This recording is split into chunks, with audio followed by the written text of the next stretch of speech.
So, welcome back to episode 13 of our podcast. We're into our third episode of the medieval period or medieval ages in music. Last time we talked about the evolution of polyphony and looking at organum, specifically one by Perotan. We also discussed music at the court, and that's the music of the troubadours and trouvères. And we heard a song by Bernard de Ventadorn. Before that, we talked about Hildegard von Bingen and church music in the medieval period and the use of modes in plain chant. So we're going to jump into later medieval polyphony today, as well as talking about music outside of Europe, sacred chant outside of Europe. So, with no further ado, let's jump in. So, after 1200 CE, the most significant development in polyphonic music was its gradual distancing from church services. Music's foundation was still Gregorian chant. That is Western traditional music. To this extent, the church still ruled, but the chant was now handled more abstractly. Composers had already made up new rhythms for the plain chants they were using. They now set only fragments of the chants and often repeated those fragments. In another radical development, the upper lines were now given their own words. This sort of polyphony is no longer an organum, but a motet. The French word mot, meaning word. At first, motets were set to sacred poems in Latin, then to sacred poems in French. Later, when some motets began to use love poems or political satires for their text, it is clear that a church genre had been taken over by the courts. Some motets even included bits of actual trouvère songs, but almost all motets still used a fragment of Gregorian chant for the notes of their bottom line. Ars Nova. After 1300, the technical development of polyphony reached new heights of sophistication.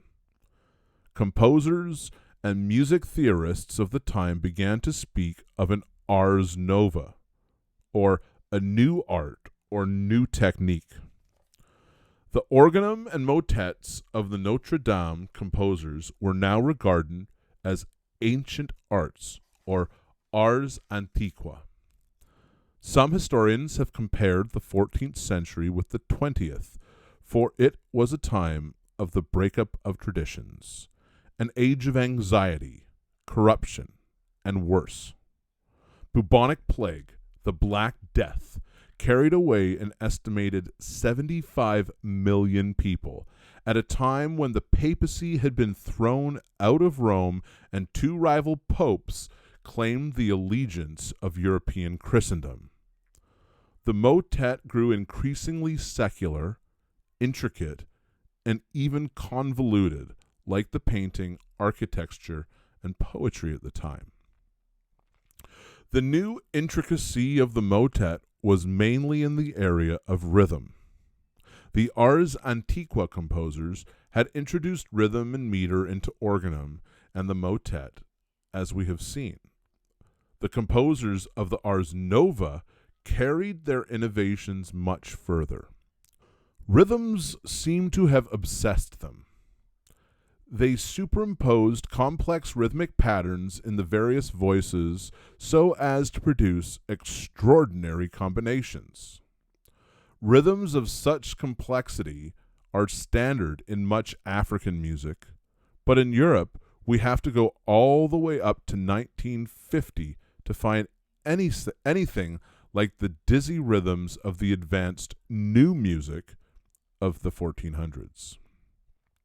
The leading composers, Philippe de Vitry from 1291 to 1361, and Guillaume du Machaut from 1300 to 1377, were both churchmen.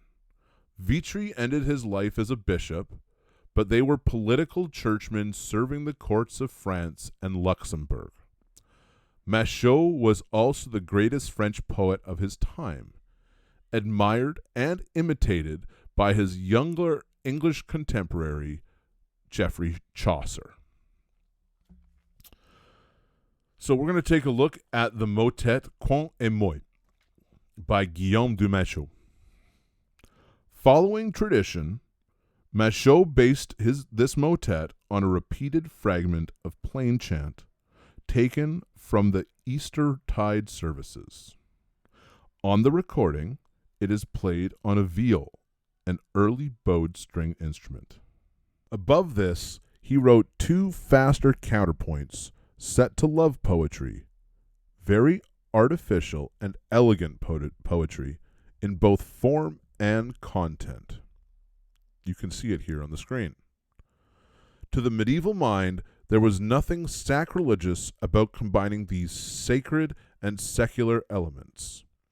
Notice the exceedingly complicated rhythm of these upper voices, the nervous, hyper-elegant way in which they utter the words, and the spiky harmonies they produce in combination.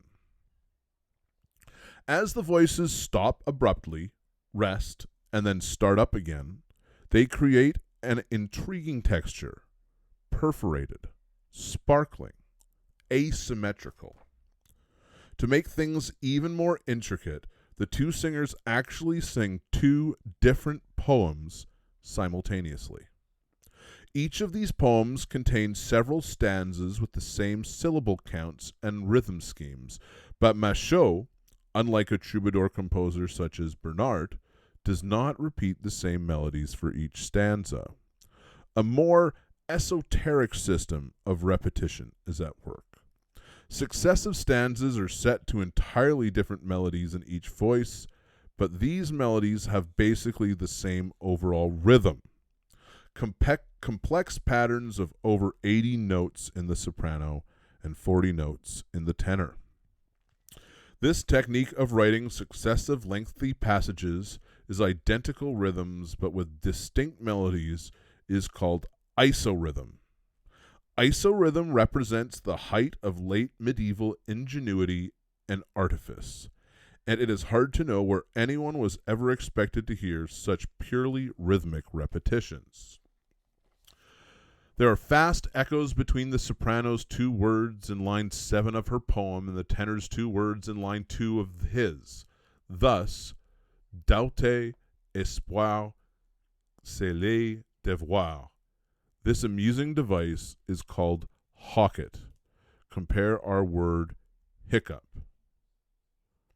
Isorhythmic repetition of rhythmic patterns are easiest to hear at hocket points. So, I will put the translation of each stanza up at the same time so you can see what the soprano is singing and what the tenor is singing, see what they're saying, and really try to point out those hocket points that come up in the music.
All right.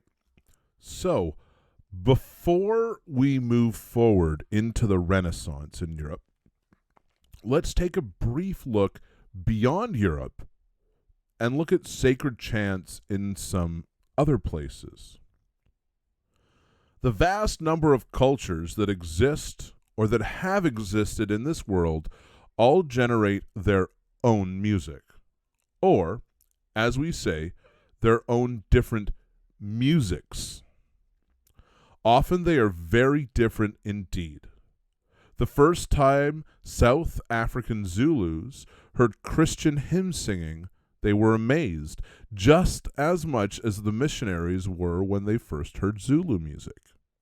Yet, for all their diversity, the musics of the world do show some parallels, as we are going to see in these Beyond Europe sections. There are parallels of musical function in society, and there are parallels of musical technique. Sometimes these parallels come about as the result of influences of one culture on another, influences that are never accepted without modification and the blending of a foreign music with music that is indigenous. At other times, parallels appear in musics that have nothing whatsoever to do with one another. Considering such parallels, we have to believe that certain basic functions for music and certain basic technical principles are virtually universal in humankind. One of these near universal features, and one of the most fundamental, is the role of music in the service of religion. Singing serves across the world as an essential means of marking off the rituals of worship, signaling their special status and their difference from one another, secular pursuits. The repertoire of Gregorian chant developed in the Christian Church of the Middle Ages, and it is only one of many traditions of monophonic religious chant, albeit one of the more elaborate.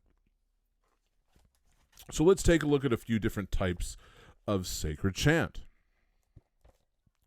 First of all, in Islam, there's the reciting of the Quran.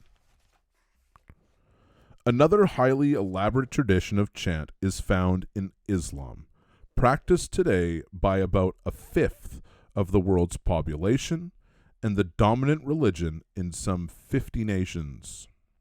Across all of Islam, the revelations of the Prophet Muhammad, gathered in the Quran, are chanted or sung in Arabic. Muhammad himself is said to have enjoyed this melodic recitation. Usually, Quranic recitation is rigorously distinguished from all types of secular music making. It is thought of as reading the sacred text aloud, not singing it. It is not even considered to be the same sort of activity as secular singing or playing instruments. These non-religious activities might be referred to as music or musici, but reading the Quran is not. Given these distinctions, it is not surprising that Quranic recitation, like Gregorian chant, is monophonic, non-metric, and does not involve musical instruments. It aims above all else to convey the Quranic text in a clearly comprehensible manner. Unlike plain chant, it has been passed along in oral traditions down to the present day. It has resisted the written notation that came to be a part of the Gregorian tradition already in the Middle Ages. To this day, the great Islamic chanters sing the whole Quran from memory. Yasin. Our excerpt is the beginning of a long recitation of one of the most highly revered chapters from the Quran. It is titled Yasin and is recited in times of adversity, illness, and death. A skilled reciter, Hafiz Qadir Konya, reads the verses in a style midway between heightened speech and rhapsodic melody. His phrases correspond to lines of the sacred text, and he pauses after each one. He begins, "In the name of Allah, the Beneficent, the Merciful, Yasin.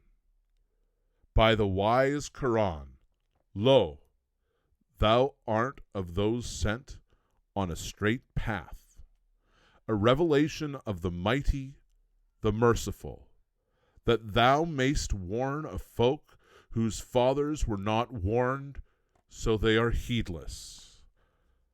Already hath the words proved true of most of them, for they believe not." أعوذ بالله من الشيطان الرجيم. بسم الله الرحمن الرحيم. ياسين والقرآن الحكيم إنك لمن المرسلين على صراط مستقيم. تنزيل العزيز الرحيم لتنذر قوما ما أنذر آباؤهم فهم غافلون.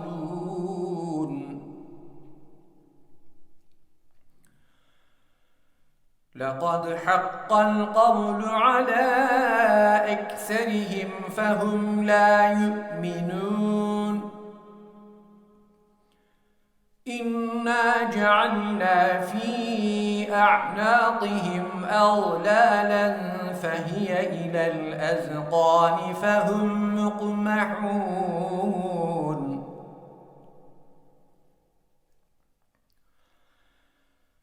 وجعلنا من بين أيديهم سدا ومن خلفهم سدا فأغشيناهم فهم لا يبصرون.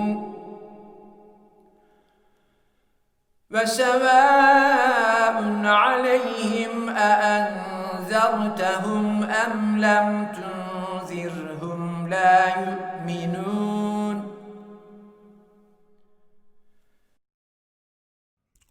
In his first phrases, he begins at a low tonic and gradually expands his range to explore more pitches around it. By the 40-second mark, he reaches a pitch central to his melody, a fifth above the tonic. The succeeding phrases circle around this pitch, reciting words on it and decorating it with ornamental melodic formulas of varying intricacy. The Azan. Like Gregorian chant, Islamic chanting has developed a wide variety of approaches and styles. The best known type of Islamic chant employs a style related to recitation, though it does not take its words from the Quran. The proclamatory singing of the Adhan or Azan. This is a call to worship issued 5 times daily by a special singer called Mu'abdain or muezzin. That an entire society comes to a stop 5 times a day for prayer reveals the tremendous force of Islamic religion. The muezzin traditionally delivers his azan from the minaret, a tower attached to the mosque, and later inside the mosque to begin the prayers.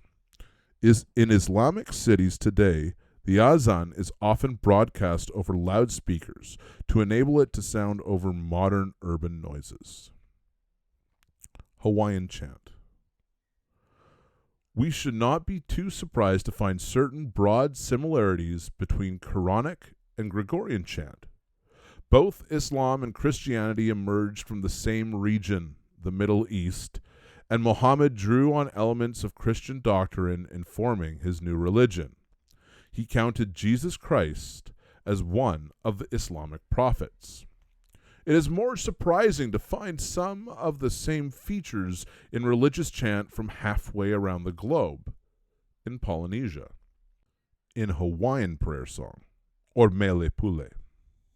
By reciting these prayers, Hawaiians intended to bring to life images of their gods, fashioned of wood, stone, or feathers, animating them with divine powers.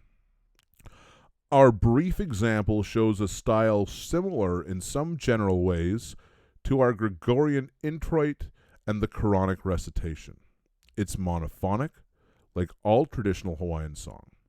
It is also almost monotonal, with only one prominent pitch other than the central reciting pitch.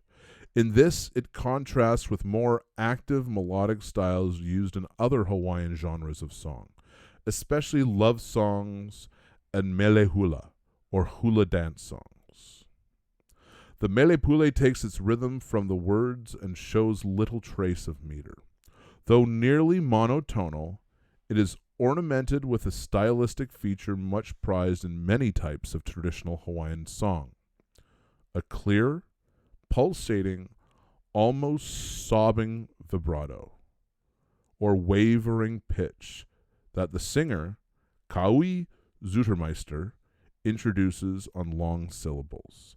This vibrato, called ii, is felt to endow melodies with special, deep emotion.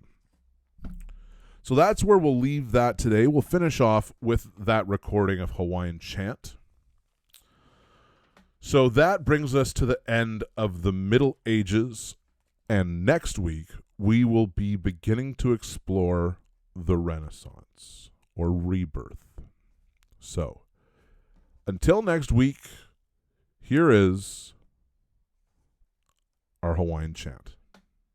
Ai no ke a kua la iu kei mei lei puani te waihina kei liun ka mahu kei lalo ka lu o ka leo hea mai o mai ua leo o kei te wai wai ai I ke keu kini hela wai e manu kau pena I tuku I te anoe o ko pōkahi ke ho punia ela te ohu o nā ki kepa ke na I ela I te luna o ka uana he uahi he ka peku peku e te I manu o puali ke ali I wale no ta umake maki ka luhi o I a maua mei e nei o ko mākou le ale noi.